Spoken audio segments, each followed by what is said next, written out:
Hello everyone, my name is Javin and this is my YouTube channel. Today I wanted to talk a little bit about something that's very near and dear and close to my heart, and that's the Halo series. And it's something that makes me a bit sad to talk about in this light, but I really do want to make Halo great again.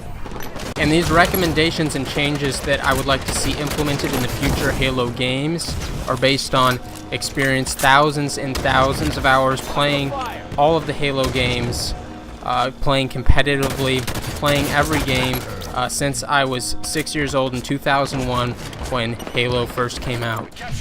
To really understand how Halo can become a successful series again, retaining player bases and getting people to keep playing and keep talking about the game, I think we really need to look back at the series and where it's come from in the past.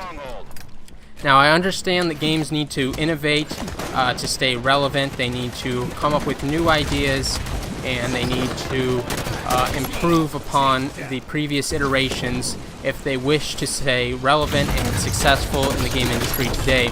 But I think that there are certain ways that Halo has gone wrong, and 343 Industries and even Bungie has made some wrong decisions in Halo's development.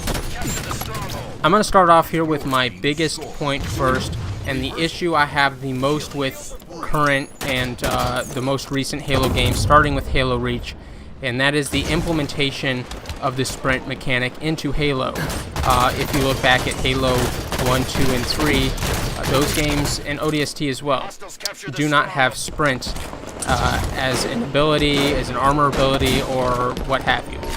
And I know this topic has been talked about more in depth in the past, but I want to put my own 2 cents on it and tell you why I believe this sprint is a detriment to the Halo formula and my reasoning behind it. Sprint is a mechanic in many ways that destroys the balance of gunfights in the Halo games. My largest problem with the sprint mechanic is that it causes your weapon to be lowered, and it also gives a delay after sprinting for your weapon to be brought back up and be able to fire again. So let me give you a quick example. Let's say in Halo 2 or Halo 3 you're in a 1v1 gunfight. You start winning the gunfight, you're up shot on the person, you bring down their shields, they try and run away, but you're able to run after them with your gun up at the same speed and take them out with that headshot. But for that same exact sort of scenario, gunfight in Halo 4 or even Halo 5, that person starts losing the gunfight, they turn around, run behind cover, you try and run after them, but you don't have your weapon drawn. You can't pull up your weapon fast enough to take them out, especially in Halo 4 where they didn't have the mechanic where your shields wouldn't regenerate when you were sprinting.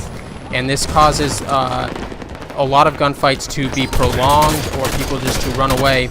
You are unable to finish off many enemies in these situations, and it also creates a lot of frustration. This mechanic also changes the way that many classic maps play. They change the balance of the game. They change the speed of the game as well. And when you like playing on those classic maps, it just doesn't feel the same, and it can't feel the same with the sprint mechanic being a permanently attached mechanic to your character. Now, I don't think sprint is inherently a bad mechanic. I just don't think it fits into Halo. I don't think it fits into the balance of the game. I don't think the game is designed for sprint to be implemented the way that it is.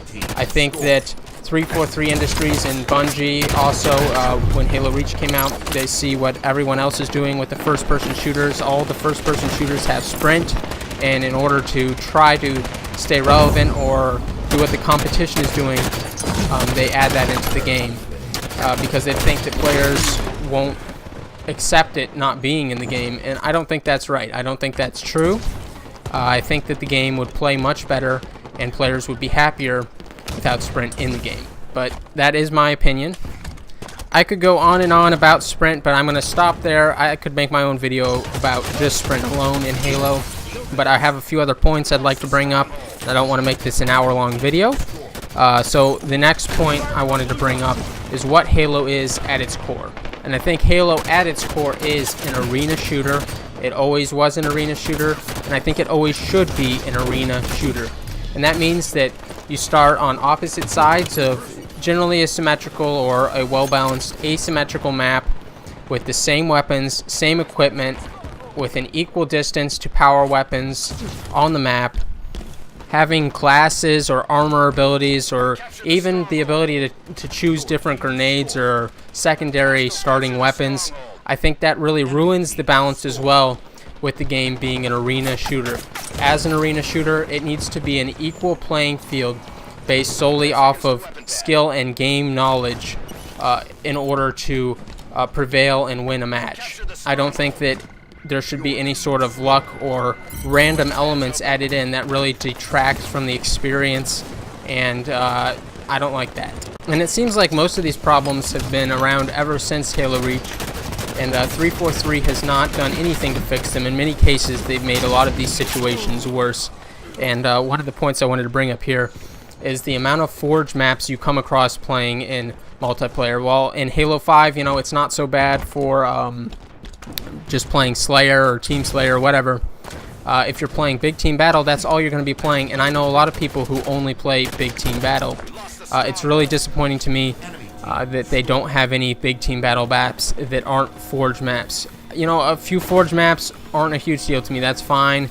It can be fun a little bit to play on them, but it gets really boring playing Forge map after Forge map after Forge map. I would much rather play on a few well-designed maps that are packaged into the game than play on a ton of different Forge maps and have ones that I can't even memorize. I can't remember the strats. I don't know the high ground. I don't know the low ground, because there's so many different Forge maps in the game that you can't even keep track of them. They rotate them in, they rotate them out. You don't even know what's going on. And that's happened since Halo Reach, and I don't like it. I wish they would just add new core maps to the game instead of adding in a lot of user-created content. I understand it's cool. I just wish there was a playlist where you could play these Forge maps separately if you want to play, and then they have the core maps that they have actually created for the game in the game. And here's another visual problem I have with Halo, and that's the art style. And this is another one. You know, Halo Reach is okay, but definitely once 343 took over, Halo 4 comes around, I do not appreciate the art style that they have gone with. I don't like it. I like Bungie's style. I think it was more simplistic, and I even think it's better for the gameplay to have that more simplistic style, because the enemy players stand out more, the vehicles and the map stand out more. It's easier to understand and see what is going on. The style that is currently implemented in Halo 4 and Halo 5, I think, really muddies the gameplay and the experience in a certain way, because there's so much going on the screen that it creates a visual cluster. You can't understand what's going on in certain situations. Players can get lost in the background. So I think in terms of the art style, I think less is more. I don't think that they need to complicate things and make things so intricate and detailed that it's hard to pick out players and enemies, because that's what's really happening. And I wish they would just go back to a more simplistic style. It doesn't have to be exactly what Bungie did. They can put their own spin on it. That is fine with me. But just everything, with down to the armor, the player appearance, everything in the maps, the vehicles, it all, I think, is just too much. I think they need to tone it down. A more simplistic, easy to look at art style I would much more appreciate. You know, again, it does not have to be what Bungie did before, but I don't like what they're doing now.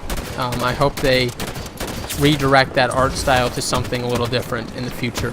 And for the love of everything, please, if you care anything about Halo 343 and whoever is working on the next Halo game, please, please do not implement microtransactions into the game. It's not what players want. It may be what Microsoft wants, it may make you more money, but it will not make a better game. It has been shown time and time again how microtransactions can detract from player experience in the game. With many recent releases that have come out, the microtransactions just muddy the game. It really ruins players' experiences in many cases. You know, whatever. If you put skins or something in the game, I don't care, but don't have loot boxes. Don't have pay to win, please, because that's something you probably do. And what I don't think that many of these studios realize is that while microtransactions may bring them more money in the present, I don't think that players are going to keep coming back to those games and those systems and appreciating them. I think that those systems and microtransactions are going to end up hurting games that want to continue going on and on for years. So Halo, it's not like it used to be, and it may never be like it used to be again. And you know what? That may be okay, but I hope that things go in the right direction. I hope that 343 can take advice from not only me, but other YouTubers, other people who have a voice in the community. I hope they take heed to those ideas and thoughts and implement something that they don't have to apologize about. I'm tired of hearing 343 apologize about their Halo games and what they did wrong and how they'll do it better next time, because do it now, don't do it next time. Just make a better Halo game. Make a Halo game that's fun, that people want to play. Make it competitive. Make it fun for casuals. Just make a fun Halo game. That's what we want. We want something fun. It doesn't have to be perfect. It just has to be fun. I'll finish the video off here. It's been a long one, so thank you everyone who's listened to my words. I really appreciate it, and I may go in depth in the future on some of these topics a little bit more. I just touched on them a little bit, some of my problems that I had, because I didn't want to make this video a year long. So thank you everyone for watching. If you enjoyed, please subscribe for future content. I don't know if I'll make more videos like this, but if you enjoy it, I might, or I might not. I'm gonna go clench my butt cheeks, and I really have to use the toilet, so I will go sit there. That is the end of the video, everyone. Happy pooping.